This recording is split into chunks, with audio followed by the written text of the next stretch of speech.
Very good morning to all. Today our group will talk about the application of chemical kinetics in daily life or industries. So first of all, what is chemical kinetics? So chemical kinetics is actually the branch of chemistry that deals with the rest of processes. Chemical kinetics also can be referred to the rate of reaction, which is a change of the concentration of a reactant or a product with time. At the same time, chemical kinetics can also be divided into several main parts, which are the factors of influencing the rate of reactions, the order of reactions, the rate expression, unit mechanism, and the effect of the temperature on the rate of reactions. So here comes to our first example for chemical kinetics application, which is also the prevention of food spoilage. So, do you know that when you put your food in the fridge, you are actually using the principle of chemical kinetics? Why so? This is because spoilage of food is a chemical process. The food kept at room temperature provides an ideal condition for enzymes present to catalyze reaction with oxygen present in the air that actually spoils our food. And good food is usually stored in refrigerators under lower temperature. So how does it work like that? So according to our Arrhenius equation, this equation, you can see that the K, also known as the rate constant, is increasing exponentially to the absolute temperature, which is the T. So reduce in value of T will also reduce the value of K. Hence, lower down the absolute temperature, T will able to lower the rate of chemical reaction K. And so can you imagine that what will happen if we reduce the temperature? That's right. The rate of reaction will reduce too.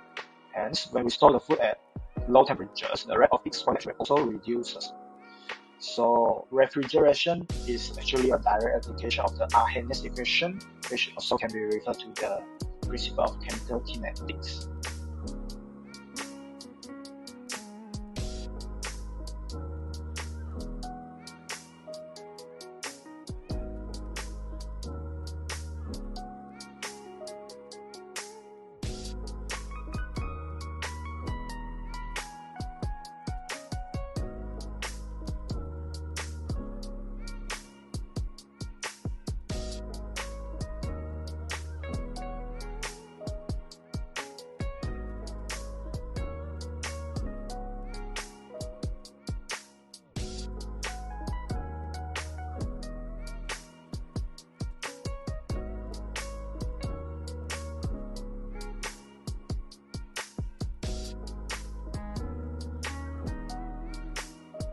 Hello everybody, my name is Jacob Sampino. Now I'm presenting the application of chemical kinetics in pharmaceutical.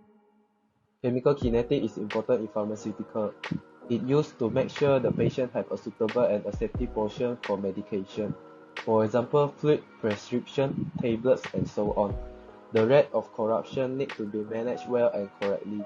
The time of taking medicine by patient need to be controlled in stable and regular, to prevent the patient condition become worse and also make sure the medicine can work effectively. Chemical kinetics can help in make sure the stability and inconsistency of drugs. Some type of medicine has using drugs in quantity that applicable for medication or certain situation. Drug stability is the ability to control and maintain the physical, chemical, therapeutic, and also microbial properties when the medicine is storing and using to treat the patient. For example, prediction of inactivate of drug through decay or loss by converting it into an applicable chemical form is indeed the theory and the principle of the chemical kinetics to ensure that the medication was safe and effective. There are other applications of chemical kinetics in pharmaceutical.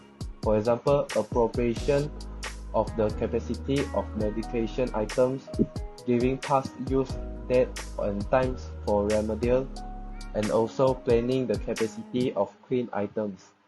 For this application, consumption of energy is much important to associate with the corruption of substance and the time reliance on the compound debasement. Hi guys, my name is Diwalin and I will explain about the third example of application of chemical kinetics, which is the photosynthesis in plant. Photosynthesis is a process by which green plants and some other organisms use sunlight to synthesize nutrients from carbon dioxide and water. Photosynthesis in plant generally involves the green pigment chlorophyll and generate oxygen as a byproduct. And here is a clear picture about the Kelvin cycle. Kelvin cycle is actually one of the process, one of the cycle in the photosynthesis process. So it's from step 1 carbon fixation until step 4 regeneration phase. And the main factor which affect the rate of photosynthesis is temperature. As temperature increases, you will increase the molecular cohesion due to the increased kinetic energy, and this will lead to an increase in the rate of photosynthesis. Breaking of bonds in enzyme structure leads to a change in shape of active site, and this will decrease the rate of photosynthesis. And from now we can see photosynthesis process is highly related to the chemical kinetics.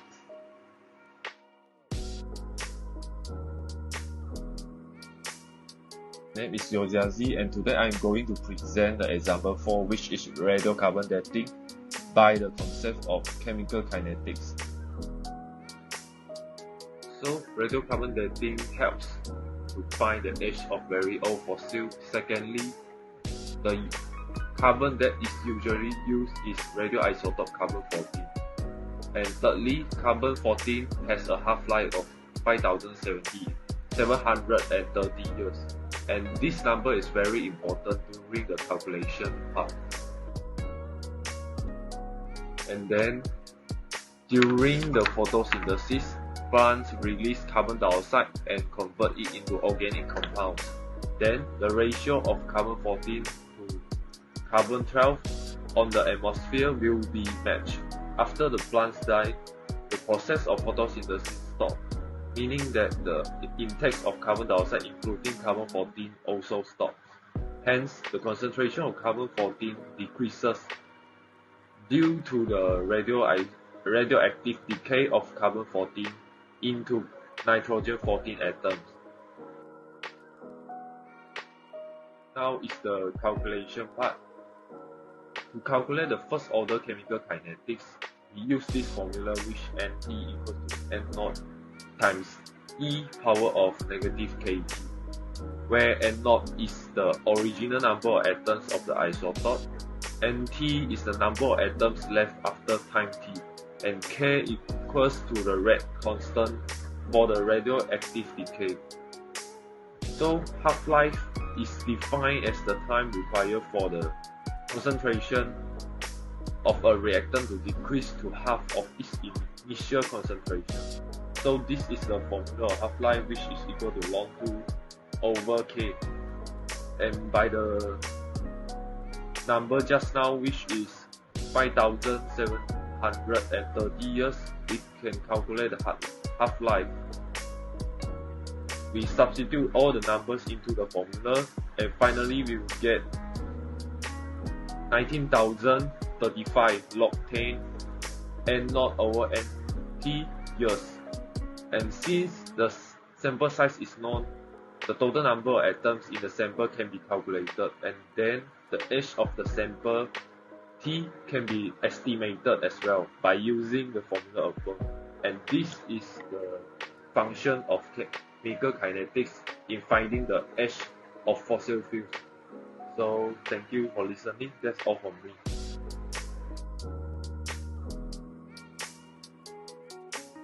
So I'm Jim Jing Tong, and my number matrix is AN220 and 162. So right now I will be explaining the example 5.0, which is the internal combustion engine. So the chemical kinetics exists in this internal combustion engine is combustion kinetics. So combustion kinetics is an exothermic reaction, which the enthalpy of change is negative because it is releasing the energy into the surrounding or what. So this process requires burning, which is a fire, and it also needs the oxygen molecule to burn. So for an example, the fuel you burn in your car's engine contains octane, C8H18. When octane is burned, the product are CO2 and H2O, where our fuel will be C8H18 and it will react with the O2, which require burning process, and produce carbon dioxide and H2O, which is our water molecule. So right now, I will be explaining how this reaction takes place inside the engine.